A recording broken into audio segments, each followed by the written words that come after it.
Punjab assembly के deputy speaker की ruling के खिलाफ परवेज इलाही की दरख्वास्त पर समाअत आज सुप्रीम कोर्ट में होगी। चीफ जस्टिस की सरबराही में 3 रुकनी बेंच समाअत करेगा। सुप्रीम कोर्ट और रेड जोन की सिक्योरिटी फुल प्रूफ बनाने का फैसला। रेड जोन में एंटी राइट्स फोर्स तैनात होगी। कैदी वैन और वाटर कैनन भी रखने पर गौर। किसी सूरत में भी सियासी कारकुनों को सुप्रीम कोर्ट तक रसाई न देने की हिदायत। पीटीआई सुप्रीम कोर्ट के 3 रुकनी बेंच के फैसले से उम्मीदें लगाई बैठी है। दूसरी तरफ पीडीएम में शामिल जमातों ने सुप्रीम कोर्ट के 3 रुकनी बेंच पर एतराज़ करते हुए फुल कोर्ट के दरख्वास्त करने का फैसला किया है। हुकूमती इत्तेहादी और पीडीएम की जमातों का मुश्तरका फैसला। कायदीन के मुश्तरका प्रेस कॉन्फ्रेंस। वकीला के हमरा सुप्रीम कोर्ट जाएंगे। वज़ीर आज़म शहबाज शरीफ का पीडीएम सरबराह मौलाना फजलुर रहमान को टेलीफोन। वज़ीर आज़म की मौलाना फजलुर रहमान से केस से मुतल्लिक मशावरत। फुल कोर्ट पिटीशन दायर करने से मुतल्लिक भी बात हुई। दोनों रहनुमाओं का इत्तेहादी जमातों के साथ मिलकर आगे बढ़ने पर इत्तफाक। चौधरी शुजात हुसैन और मौलाना फजलुर रहमान में भी टेलीफोनिक राब्ता हुआ। सुप्रीम कोर्ट केस से मुतल्लिक मशावरत हुई। हमें फुल कोर्ट चाहिए, 5 जजों का पैनल काबिल कबूल नहीं। मौलाना फजलुर रहमान का ऐलान। कहा हैरत है, सुप्रीम कोर्ट ने कहा मामला समझ नहीं आया। मोनिस इलाही फौरी तौर पर खत के मायने समझ गए हैं। अदालत जो कुछ कर रही है वो दबाव है या ज़ाती दिलचस्पी। चाहते हैं अदालत का वकार बहाल रहे।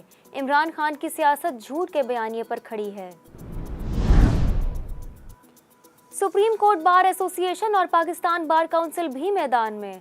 सदर एहसन भून का भी आर्टिकल 63A की तशरीह के लिए फुल कोर्ट तश्कील देने का मुतालबा। एहसन भून कहते हैं 17 मई का मुख्तसर फैसला वाज़ेह होना चाहिए। आर्टिकल 63A की वजाहत करके सब अबहाम दूर किए जाएं। आइनी बहरान के हल के लिए फुल कोर्ट बेंच तश्कील दिया जाए। पाकिस्तान बार काउंसिल का भी फुल कोर्ट तश्कील देने का मुतालबा। दूसरी जानिब सुप्रीम कोर्ट बार एसोसिएशन के 5 साबिक सदूर का भी चीफ जस्टिस से फुल कोर्ट का मुतालबा। मुश्तरका बयान में कहा मौजूदा मुल्की सूरत हाल को मद्देनजर रखते हुए अहम तरीन आइनी मुकदमात का तमाम फरीकैन को सुनकर एक साथ फैसला किया जाए। हमजा शहबाज का एक बार फिर बतौर वजीर आला किस्मत का फैसला कोर्ट में, लेकिन पंजाब की 37 रुकनी काबीना ने हल्फ उठा लिया। मुल्तान से आज़ाद रुकन कासिम लंगा और अली हैदर गिलानी वजीर और राना एजाज नून मुशीर के तौर पर शामिल। गवर्नर पंजाब बलीगुर रहमान ने काबीना से हल्फ लिया। क्या मुस्लिम लीग नवाज अब फ्रंट फुट पर खेलेगी? साबिक वजीर आज़म नवाज शरीफ की पार्टी मामलात पर मशावरत। मियां नवाज शरीफ की पार्टी को मज़ाहमती बयानिए पर काम करने की हिदायत। मुस्लिम लीग नून के तंजीमी ढांचे ओहदों में तब्दीली का भी फैसला। मरियम नवाज को नून लीग में अहम जिम्मेदारियां देने का भी फैसला किया गया।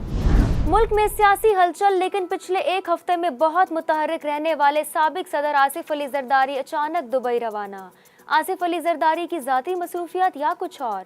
सियासी चहमगोइयां जारी। लाहौर में secretary Punjab bar council Mohammad Ashraf Rahi के कत्ल पर पाकिस्तान बार काउंसिल की मजम्मत। पंजाब बार काउंसिल की आज सूबे भर में मुकम्मल हड़ताल की कॉल। वकला बतौर एहतजाज अदालतों में पेश नहीं होंगे। बलूचिस्तान और खैबर पख्तूनख्वा में बारिशों से निज़ाम ज़िंदगी दरहम बरहम। हब में सैलाबी रेला पुल के ऊपर से गुजरने लगा। ट्रैफिक की रवानी मुअत्तल। मुसलसल बारिश से अंदरूने सिंध के बासी खुश। थरपारकर और इस्लाम कोट में बारिश। कराची में बारिश से सड़कें ज़ेरे-आब। मुल्तान समेत जनूबी पंजाब के मुख्तलिफ शहरों में बारिश।